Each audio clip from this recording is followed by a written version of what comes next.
What up, my name's Nick, and today we are going to do In the Grid. In the Grid is a monthly thing I do where I try to make something cool inside the grid inside of Bitwig. So anyways, today it was going to be like a Halloween theme thing, but I ended up making some cyberpunk raspy rattling bass. It was going to be Halloween, but anyways, I'll show you how I made this cyberpunk type bass, and I can't wait till that game comes out, Cyberpunk 2077. It's going to be awesome. So let's get right into it. In the Grid. Let's go. Alright, I'm going to let you listen to just the bass itself, what I made inside the grid. The sidechain is activated, so if you hear it dip down, it's just the sidechain. So this is what I made.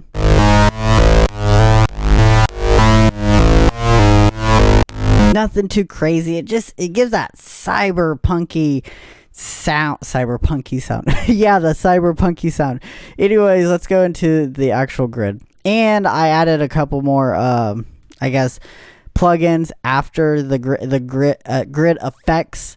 I added a couple, but I turned them off because I was just messing around with them. I didn't know if I wanted to keep them or not, but let's see what is inside of this patch. So you see we got a sawtooth, a phaser, sine wave, a swarm, and then the swarm has distortion. Sine wave has nothing. It's all going into a mixer. The phaser is going into the sawtooth, and then the sawtooth is going into the comb filter, and then the comb filter is going into the wave folder, and then into the mixer, and then into the AR, like an ADSR. It's attack and release. That's all I needed for this. So recently, if you've been watching these every month, I usually add the sampler in my grid or whatever, and I'm trying to get away from that because I'm trying to make sounds without using the sampler, because usually I'll just throw in a sample and get my textures or whatever from that. I don't think there's anything wrong with that.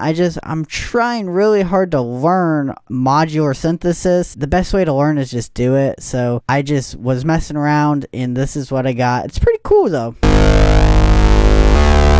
Very raspy, very 80-ish sounding. But anyways, we'll go through the sounds one by one. We'll just get the sine wave over with. We'll just solo this. That's all it is. It's just a pretty cool little sine wave. And then the screw is it's at 30%. I didn't want it fully an actual sine wave, but whatever. So the next thing we're going to talk about is the sawtooth. The sawtooth is kind of weird sounding. Let's give it a listen. Yeah, this is completely the top end altogether. That's the top end. I didn't really do anything. All I did was turn the shape all the way down, sinks all the way down. Didn't mess with the numerator, denominator. Didn't mess with the pitch offset or any of the detunes, and the key tracking's on. The only thing I did was I put a phaser. I put the phaser up here, and I only put it to 1.14 because that's where it sounded the best to my ears. And I was like, I listen to me, I messed with this forever to try to get it to sound crispy and crackly, and it kept wanting to go too high or too low. I wanted it like in between kind of, and I got a higher range, but I kept it. So anyways, that's that. Then we'll go to the comb filter.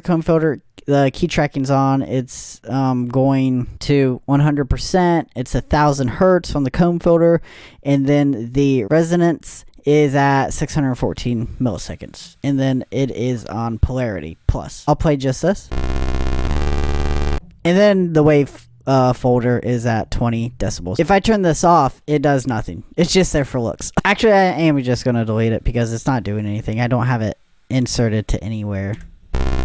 And then we are going to go to the swarm. The swarm is I use the swarm a lot in a lot of sounds that I make, and I just like the sound of it.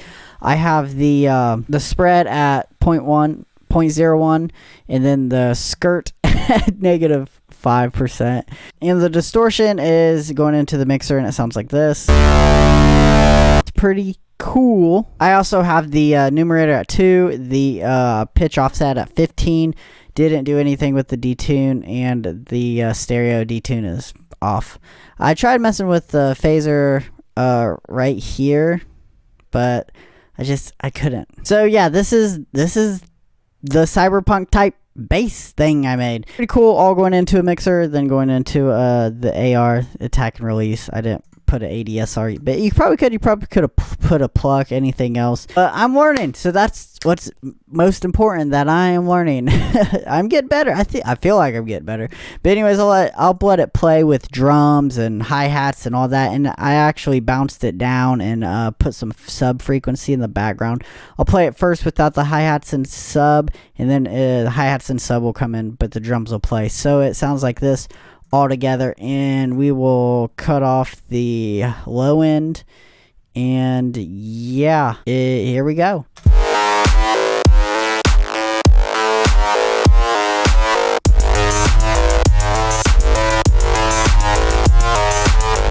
Not mixed or anything, but yeah, sounds cool, sounds really cyberpunky. I keep saying that. It just sounds cool. I'm probably going to put this in a song somewhere. Thanks for watching the video. If you liked the video, give me a like, subscribe to keep up to date with these. These are fun to do. I take my time learning a lot of stuff and new techniques, but I think I'm getting there. It's like a small growth.